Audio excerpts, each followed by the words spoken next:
Implementasi modul ERP pada PT Pertamina dari kelompok 4B. PT Pertamina memiliki visi yang dimana visinya menjadi perusahaan energi nasional kelas dunia dan misinya menjalankan usaha minyak, gas, serta energi baru dan terbarukan secara integrasi berdasarkan prinsip-prinsip komersial yang kuat. Selanjutnya yaitu struktur organisasi. PT Pertamina mengelompokkan divisi-divisi yang sama ke dalam wewenang dan tanggung jawab untuk setiap unit kepada seorang kepala divisi yang secara langsung memberikan laporan kepada direktur utama. Berikut adalah struktur organisasi dari PT Pertamina yang terdiri dari Direktur Utama, Direktur Strategi, Portofolio dan Pengembangan Usaha, Direktur Keuangan, Direktur Sumber Daya Manusia, Direktur Logistik dan Infrastruktur, dan yang terakhir yaitu Direktur Penunjang Bisnis.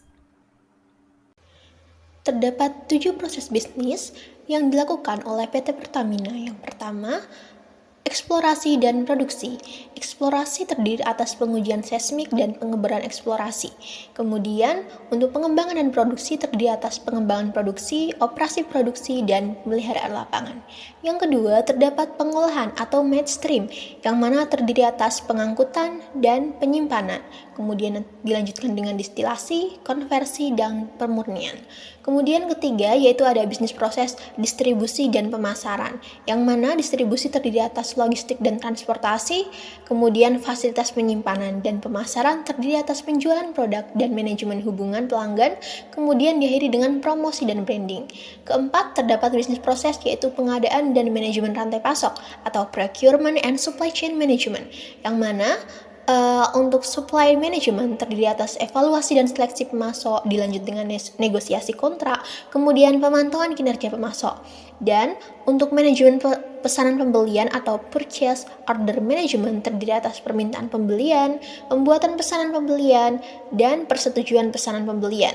Kemudian untuk bagian inventory replenishment terdiri atas pemantauan persediaan, penentuan kebutuhan pengisian ulang, kemudian pembuatan pesanan pengisian ulang.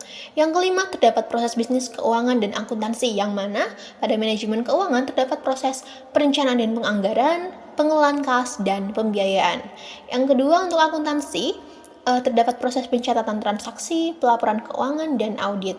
Untuk yang keenam, terdapat proses bisnis manajemen sumber daya manusia atau human resource management, yang mana terdiri atas proses rekrutmen dan seleksi, yang di dalamnya terdapat perencanaan tenaga kerja, rekrutmen, seleksi. Kemudian untuk pengembangan dan pelatihan, terdapat rencana pelatihan karyawan dan pengembangan karir. Kemudian untuk manajemen kinerja, terdiri atas penilaian kinerja dan pemberian insentif. Untuk proses bisnis yang ketujuh ialah manajemen kesehatan, keselamatan, dan lingkungan atau Health, Safety, and Environment Management.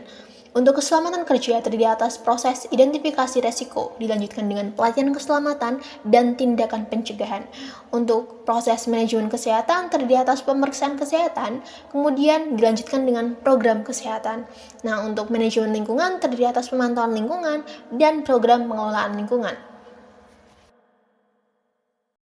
Lalu di sini ada detail permasalahan yang dihadapi oleh PT Pertamina. Yang pertama adalah kompleksitas operasional, yakni adalah secara integrasi sektor energi serta variabilitas permintaan. Yang kedua adalah investasi dalam sistem dan teknologi, yakni secara pengembangan infrastruktur teknologi serta pengembangan energi terbarukan. Yang ketiga adalah keterbatasan sumber daya manusia, yakni secara kapasitas dan kompetensi serta manajemen tenaga kerjanya. Yang terakhir adalah manajemen persediaan dan logistik, yakni pada pengelolaan persediaan serta distribusi dan transportasi. Adalah analisa ERP dan BPMN. Implementasi ERP bertujuan untuk meningkatkan koordinasi antar departemen, meningkatkan akurasi pengolahan data, dan meningkatkan ketepatan dalam pengambilan keputusan. Di sini, BPMN juga berfungsi untuk mendokumentasikan dan menganalisis proses bisnis perusahaan. Secara konsep dasar, di sini untuk mengintegrasikan fungsi departemen, mengotomatisasi proses bisnis end-to-end, mengelola sumber daya secara holistik, menganalisis data bisnis, dan beradaptasi dengan perubahan kebutuhan perusahaan. Secara kentungan, yang pertama adalah integrasi data antar area fungsional, yang kedua adalah perancangan dan perekayasaan, yang ketiga adalah pelacakan pemesanan, yang keempat adalah pelacakan, inventory, dan pembiayaan. Secara kekurangan adalah yang pertama, itu kustomisasi yang terbatas. Yang kedua adalah biaya yang sangat mahal. Yang ketiga adalah penyesuaian proses bisnis. Dan yang keempat adalah adaptasi yang sulit. Selanjutnya, terdapat 9 modul ERP yang diterapkan oleh PT Pertamina. Yang pertama adalah Financial Management, yang kedua adalah Human Resource Management, yang ketiga adalah Production Management, dan yang keempat adalah Procurement Management, yang kelima adalah Supply Chain Management, yang keenam adalah Project Management, yang ketujuh adalah Sales and Marketing Management, yang kedelapan adalah Compliance and Risk Management, dan yang terakhir adalah Analytics and Reporting. Pada modul yang pertama adalah modul keuangan atau modul Financial Management, yang berisi ada General Ledger yang bertugas untuk mengelola buku besar dan menyediakan laporan keuangan yang akurat. Yang kedua ada Accounts Payable atau AP yang mengelola utang perusahaan dan memastikan pembayaran yang tepat waktu kepada pemasok. Yang ketiga adalah Accounts Receivable atau ER yang mengelola piutang perusahaan dan memastikan penerimaan pembayaran dari pelanggan. Yang keempat adalah Asset Management yang bertugas untuk mengelola aset tetap perusahaan dan menghitung penyusutan. Dan yang terakhir adalah Budgeting and Forecasting yang bertugas untuk membantu dalam perencanaan anggaran dan proyeksi keuangan. Lalu, untuk bisnis proses yang terjadi pada modul keuangan di sini, pada accounts payable bertugas untuk menerima faktur dari pemasok, lalu menerima kebenaran fakturnya dan melakukan pembayaran pada pemasok sesuai jadwalnya. Yang dilanjutkan akan mengirimkan faktur ke pelanggan yang dilakukan oleh accounts receivable serta menerima pembayaran dari pelanggan.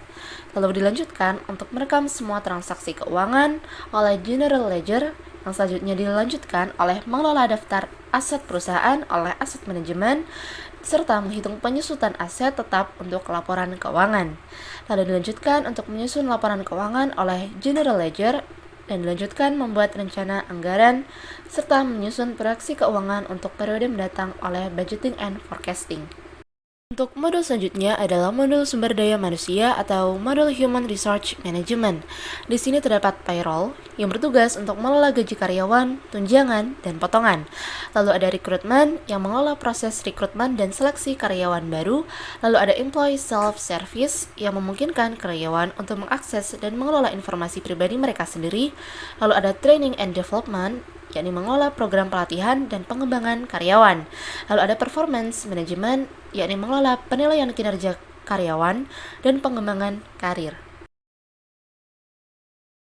Untuk bisnis proses yang terjadi pada modul SDM, di sini terdapat proses rekrutmen karyawan, lalu dilanjut membuat iklan pekerjaan, dilanjut melakukan penyaringan dan wawancara calon karyawan, dilanjut memberikan penawaran kerja kepada calon karyawan yang lolos seleksi, dan semua dilakukan oleh bagian rekrutmen. Lalu, di sini payroll dapat memproses data gaji karyawan dan mengumpulkan data kehadiran dan waktu kerja karyawan dan menghitung gaji dan potongan, dilanjut mendistribusikan gaji kepada karyawan. Lalu juga dapat terjadi karyawan ini dapat mengelola informasi pribadi mereka, lalu memperbarui informasi pribadi, mengajukan permohonan cuti, menyetujui atau menolak permohonan cuti, serta memperbarui saldo cuti karyawan oleh employee self-service. Lalu juga dapat dilakukan secara bersamaan oleh training and development, yakni mengelola program pelatihan, dilanjut mengidentifikasi kebutuhan pelatihan, lalu mengembangkan program pelatihan, lalu melaksanakan sesi pelatihannya. Yang semuanya akan dilanjutkan pada pengelolaan penilaian kinerja, dilanjut menetapkan tujuan kinerja, mengevaluasi kinerja karyawan, memberikan feedback, serta mengembangkan rencana karir yang dilakukan oleh performance management. Modul manajemen produksi, yang di dalamnya terdapat produksi planning, quality management, dan maintenance management, serta inventory management.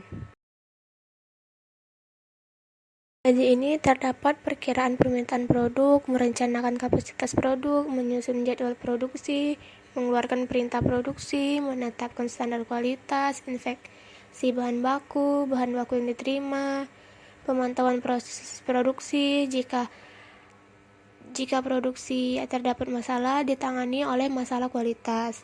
Produksi sesuai standar kualitas, inspeksi produksi akhir, jadwal pemeliharaan, melakukan pemeliharaan, mencatat aktivitas pemeliharaan, menangani kegagalan peralatan, terima bahan baku, menyimpan bahan baku, mengelola tingkat persediaan, mengeluarkan bahan untuk produksi, memantau persediaan. Modul pengadaan yang terdiri dari production planning, quality management, maintenance management, inventory management.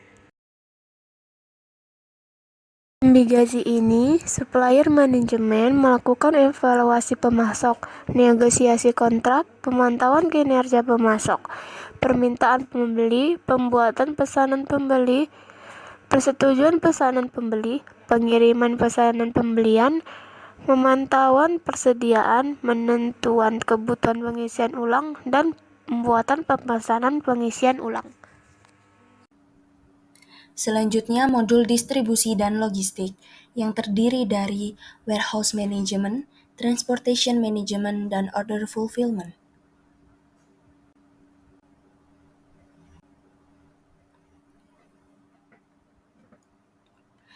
Modul distribusi dan logistik ini dimulai dari manajemen gudang atau warehouse management. Yang pertama mereka yaitu membuat dokumen pengadaan barang, selanjutnya melakukan penerimaan dan verifikasi barang yang masuk ke gudang, lalu menyimpan barang di lokasi yang sesuai dalam gudang. Untuk tugas dari pemenuhan pesanan yaitu menerima dan memverifikasi pesanan yang masuk, lalu membuat pesanan penjualan yang akan diteruskan ke manajemen gudang, kembali untuk melakukan penerimaan permintaan untuk mengambil barang dari gudang. Selanjutnya mengambil barang yang sesuai dengan daftar, lalu memeriksa barang yang diambil dan mengemasnya, kemudian mencatat semua transaksi yang dilakukan bersamaan dengan manajemen transportasi yang melakukan penjadwalan pengiriman berdasarkan pesanan yang diterima dan menyiapkan dokumen pengiriman.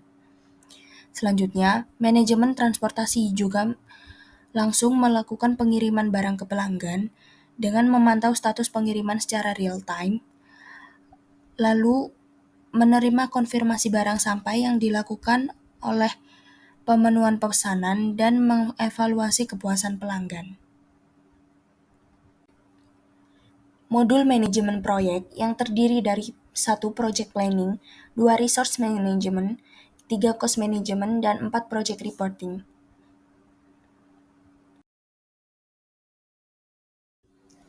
Selanjutnya pada manajemen proyek ini dimulai dari perencanaan proyek yaitu menentukan tujuan dan ruang lingkup, identifikasi perencanaan aktivitas, menyusun jadwal proyek, dan memantau pelaksanaan proyek sesuai jadwal.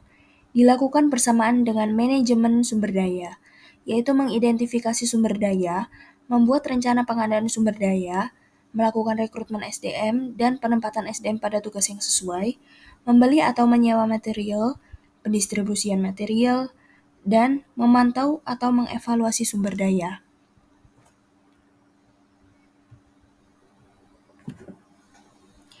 Dilakukan juga bersamaan dengan manajemen biaya, yaitu mengidentifikasi komponen biaya proyek, melakukan penyusunan anggaran, dan jika disetujui akan memantau pengeluaran biaya, dan jika tidak disetujui akan melakukan peninjauan ulang terkait anggaran proyek yang diajukan. Setelah semua manajemen melakukan tugasnya, mereka melaporkan permasalahan atau kendala jika pada manajemen sumber daya, yaitu terkait sumber daya, dan jika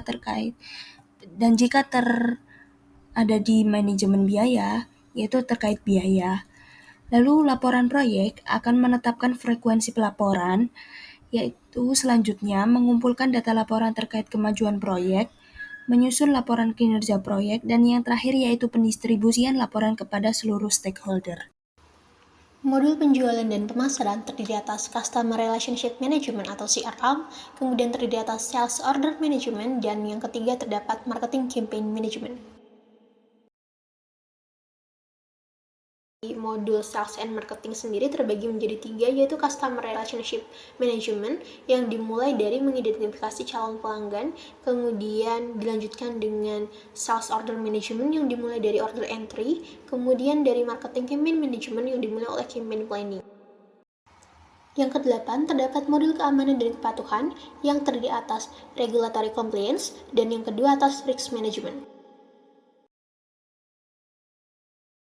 Pada modul keamanan dan kepatuhan dimulai dari regulatory compliance, kemudian dilanjutkan dengan penetapan kebijakan dan prosedur, kemudian implementasi dan pelatihan, kemudian audit dan pemantauan.